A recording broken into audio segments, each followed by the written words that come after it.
Hey women's hockey fans, Erica Lindsay Ayala here. If you're not already subscribed to Sports Talk with ELA, hope you do that now. If this is your first time, welcome, welcome, welcome. We're going to talk women's hockey today. The NWHL announced that they are partnering with Yale to provide the Saliva Direct test as part of their COVID-19 testing for the NWHL bubble, or as I like to say, NDubble season. And in this video, I'm going to go over the press release. I'm going to give you information about Saliva Direct.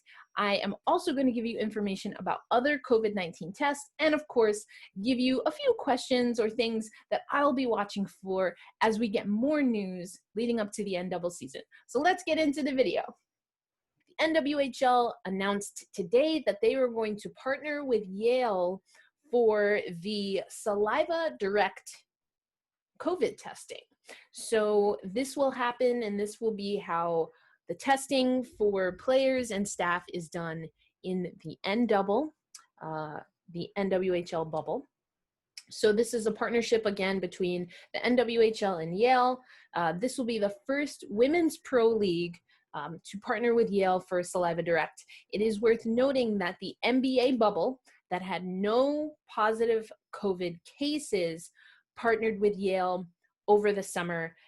The Saliva Direct test from Yale was given emergency, it was granted emergency FDA use, but it still has not been FDA cleared or approved.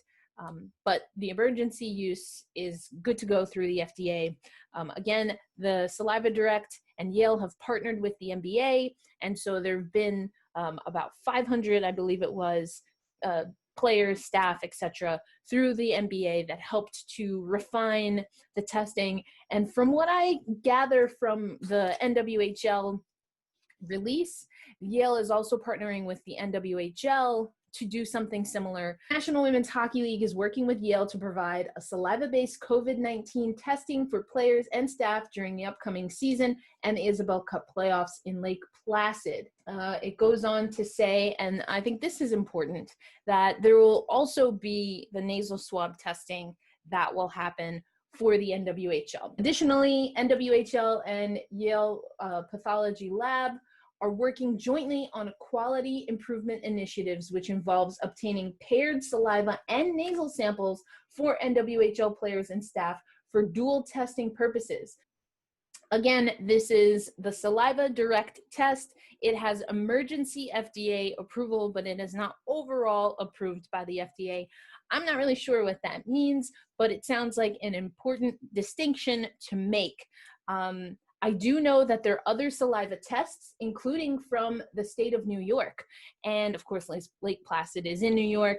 And the state test in New York, which was created by SUNY Upstate Medical, is ranked #1 in COVID-19 saliva testing by the U.S. Food and Drug Administration for detecting the virus in its earliest stages. So not only is this #1 for saliva tests, the SUNY Upstate test, but also, according to this release by New York State, it is 6th worldwide in detecting the virus. So there are other saliva tests.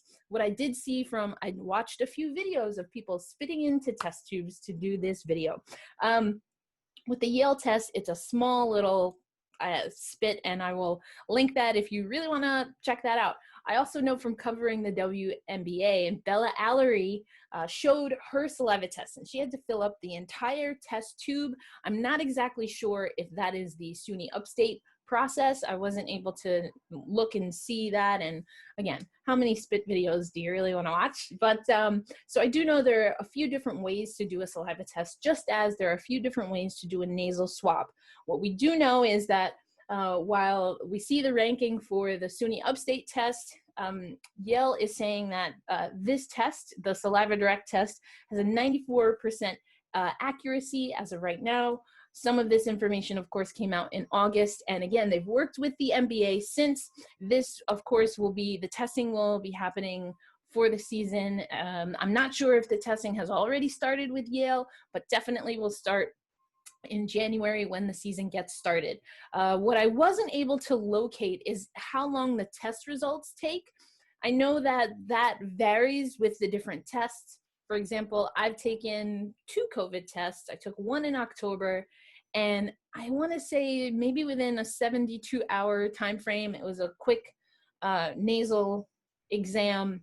About 72 hours it took for me to get the results. I took that same test just recently because I took another trip, and same test, and that was 48 hours or less. So the test results are more rapid over time. At least that has certainly been my experience. That is also something that Yale has talked about in their process, and why the saliva direct test is kind of cutting edge. So we don't exactly know how long the tests will take.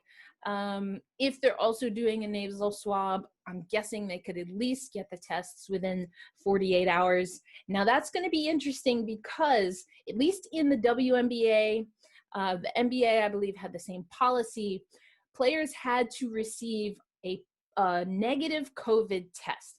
Anything that was obviously positive, which neither league had, or inconclusive, meant that that player was not eligible to compete. We saw this in the WNBA a handful of times, including in the semifinals, in which the Seattle Storm had 3 inconclusive tests, and the league decided to postpone that game as opposed to, have any players disqualified.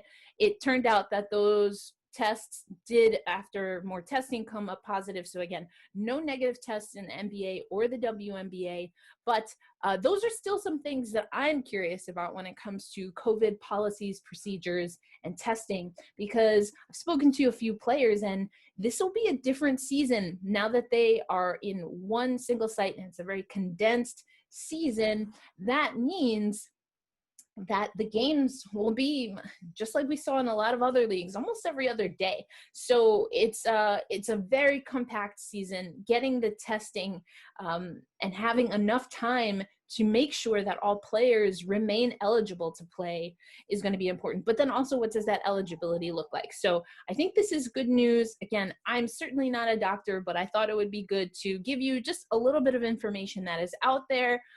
If you really want to see the spit test, I'll give you the link for Yale and also Bella Allery. I put them up here for you, but I'll put them in the description as well. But overall, I love that we're getting some of this information. As always, thank you for watching Sports Talk ELA.